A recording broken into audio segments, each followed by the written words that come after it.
waaw asalaamaaleykum salaamaaleykum ñu ngi leen di nuyu yéen ñëpp di leen jaar ñëpp di jéggalu bu baax ci géej dugg bi nekk ci dëkk bi daw rek mbaa lépp jàmm rek alhamdulilah. Comme tey dafa nekk journée mondiale diabète moo tax ñu bëggoon tuuti ñi am diabète ci groupe bi jox leen ay régime yoo xam ne si lañ yoo xam ne dina baax si ñun daal ak ñu baax na jërëjëf. waaw asalaamaaleykum pour ñu wax ci diabète déjà comme tey la journée mondiale di diabète diabète yi booy xool dafa am ñaari type de diabète dañuy wax diabète 1 ak diabète 2 diabète de type 1 bi mooy diabète bi nga xam ne da ngay obligé piqûre parce que sa yaram amatul insuline. diabète de type 2 bi moom mooy nga xam ne sa yaram am na insuline mais suukar bi dafay yéeg te insuline bi sa yaram di produit bëriwul bu ko defee il faut mu mën ànd ak régime wala mu ànd ak ay garab pour mën a wàccee suukar gi nekk sa deret waaw. kon donc bu ñu nee diabète mooy suukar gu yéeg ci biir si deret gi jëlee sa deret mesurer sa suukar mu yéeg bu dee da nga fekk lekk goo dara suukar gi demee ba 1 gramme 40 si leen naan am nga diabète bu dee da nga fekk lekk ba nga pare bu suukar bi yéegee ba plus de 2 grammes si lañ la waxee am na diabète te loolu tamit il faut ñu xool ko lu mat 2 fois mu def ko ñu soog la wax ne am nga diabète. su dee suukar si dafa toll ci 1 gramme 10 jëm 1 gramme 40 nag dañ naan la defal ndànk yaa ngi consomme trace bu ko defee nga jël say matuwaay pour diabète bi bañ naa dal moo tax di xool sa suukar baax lool des fois nga jaar ci pharmacie ba wala ci hôpital def naa 1000 francs lañ koy xoolee ñu xoolal la ko nga xam sa yaram fu mu toll dina ci baax.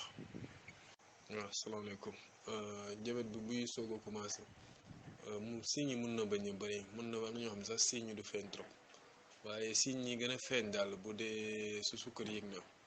mooy da ngay saf tuur ndox waaw surtout guddi gi dafa soog surtout ndox lu bëri dangay faral aussi di xiif lu bëri di mar lu bëri ba pare di nelaw rek waaw di gémmantu foo toll surtout nag boo nekkee ba pare dangay faral di gémmantu. bokk na ci tamit ci signes yooyu sa bët yi mel na lu xaw a lëndëm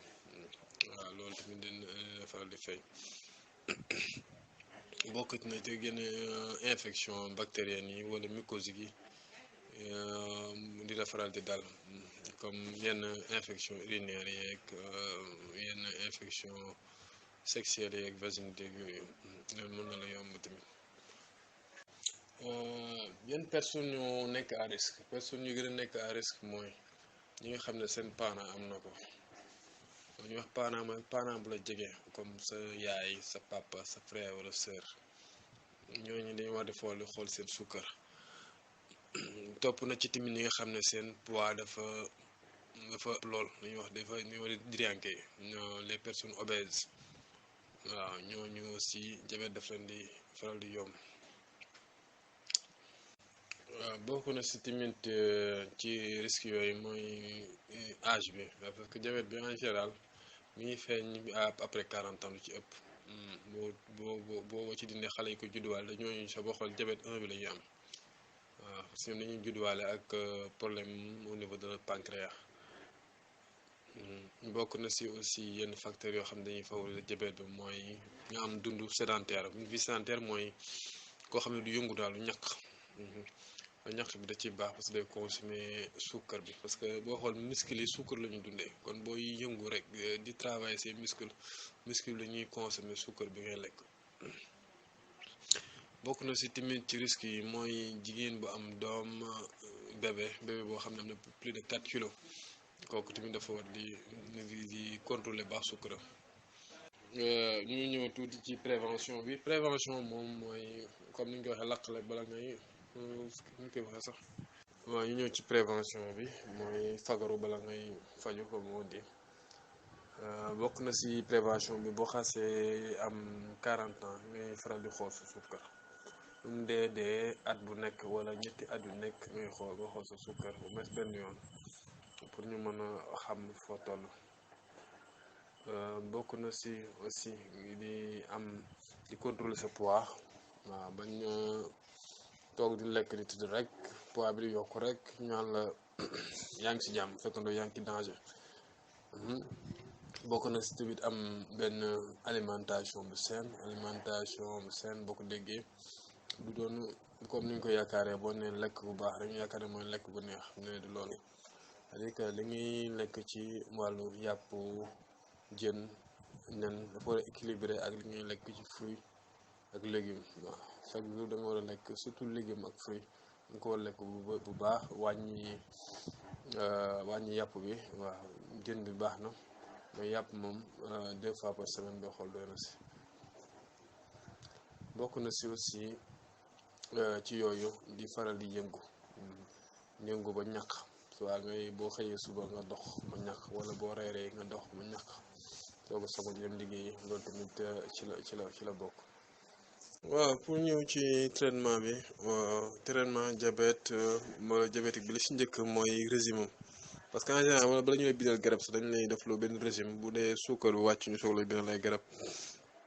régime bi li si juutu mooy nga wàññi ceeb surtout ceeb parfumé bi ceeb blanc bi dafa riche trop en sucre di préféré li ñuy wax foño wala ngay préféré dugub bi moo tane ceeb bi ci côté boobu. bokk na si aussi nga privilégié li ñuy wax fruits légumes waaw te mburu mi aussi boo mun am mburu dugub bi moom moo gën ba mburu blé bi ñuy wax pain complet bi moom moo gën. pour li ci jëm ci suukar boo dee da nga am envie lekk lu am suukar li mu gën mooy nga lekk fruit parce que fruit yi ñoom seen suukar bi seen suukar naturel la ñu am. fruit yëpp diabétique mën na ko lekk li mu war a def daal mooy banaan moom da ko war a wàññi ak raisin mais yeneen fruit yëpp mën na ko lekk. leneen li mooy légumes yi surtout légumes verts yi waaw légumes yëpp mën na ko di lekk. beneen chose mooy li nga xam ne da ko waru koo laal fenn mooy tout ce qui est sucre comme sucre weex bi ñuy sucré dina lépp lu ñuy wax pâtisserie gâteau yeeg consort googu yi jaay ci boulangerie yooyu yëpp da ko war a bàyyi moom carrément. bokk na ci liñ koy wàññiloo wala mu bàyyi ko carrément sax mooy lépp li ñuy def suukar bu bëri comme confiture yi chocolat yi tablette chocolat yooyu yëpp. bokk na si tamit benn fruit benn légume bu ñu pomme de terre bi aussi dafa bëri suukar moom tamit daf ko war a wàññi. bu dee lu jëm ci yu niin yi mu wàññi beurre aussi wàññi yàpp bu riche trop en graisse comme yàpp xar yàpp nag bi boo bëree graisse bépp yàpp rek boo xam ne dafa bëri graisse trop mu éviter ko mu wàññi ko tuuti lépp luy yàpp sax da ko war a wàññi mais graisse bi moom waru ko sax laal.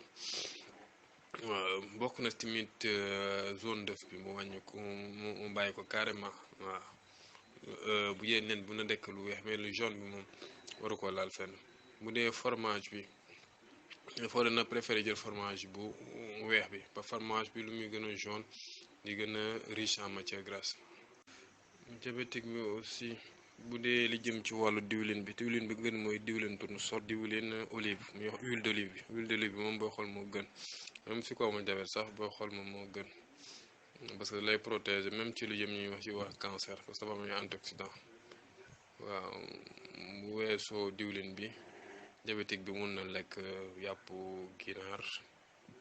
waaw sans problème moom bu dee lu wàll ci yàpp ginaar bi moo gën ci moom. yi jëm ci boisson yi nag moom li mu war a jël moo bu dee naan jus naturel la war a naan mooy jus boo xam ne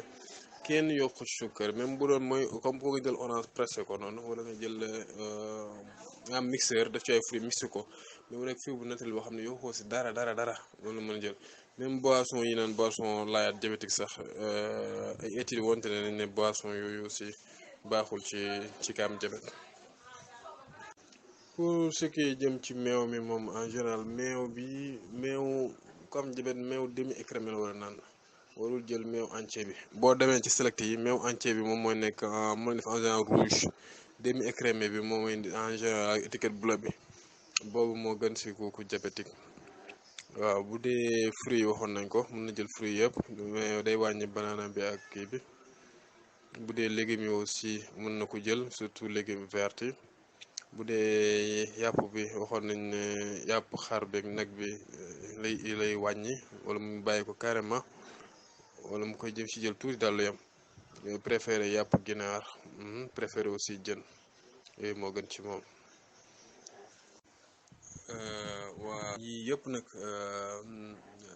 jabet bi ba léegi ku ne yëg si lañ lay joxe ay médicament mooy traitement bu mujj bi. waaw kon nag maa ngi koy yemale fii xam naa daal ci mooy di lekk bu équilibré di faral di yëngu loolu daal na si baax tuuti éviter di jël poids trop waaw te di conduire